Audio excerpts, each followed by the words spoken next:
In today's video, I'm going to show you how to use the eyedropper tool in Photoshop so you can sample and match colors quickly and accurately. This is one of the most useful tools in Photoshop when you want to grab a color from your image, match a brand shade, or keep your design perfectly consistent. If this video helps you out, make sure to hit like and subscribe for more easy Photoshop tutorials. Let's jump right in. First, open Photoshop and make sure your project is already loaded. You can use the eyedropper tool on your canvas, and in many cases, you can even sample colors from files or windows outside the Photoshop workspace, depending on your setup.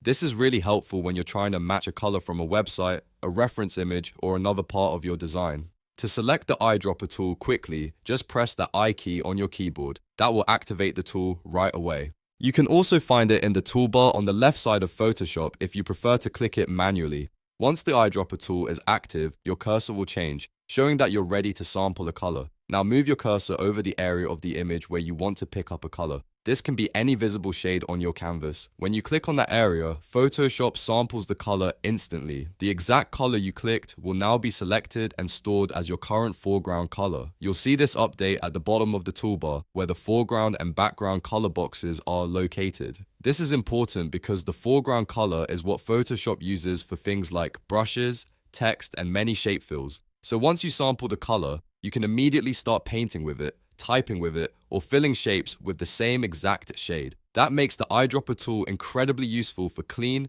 professional, and consistent design work. If you want to make sure you've sampled the right tone, you can click different points on your image until you find the perfect match. Even small changes in position can give you slightly different shades, especially in gradients, shadows, highlights, and textured areas. So if you need precision, take your time and sample carefully.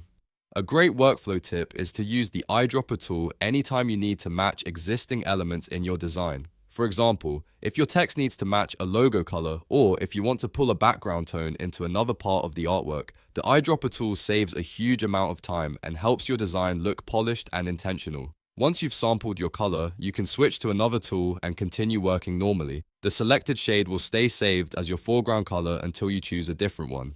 So the process is really simple. Press I, click the color you want, and start using that shade right away. If you found this Photoshop tip useful, make sure to like this video and subscribe to the channel for more beginner-friendly tutorials. And if you want, I can also show you how to use the eyedropper tool with the brush tool, text tool, and shape tool in a future video. Thanks for watching, and I'll see you in the next one.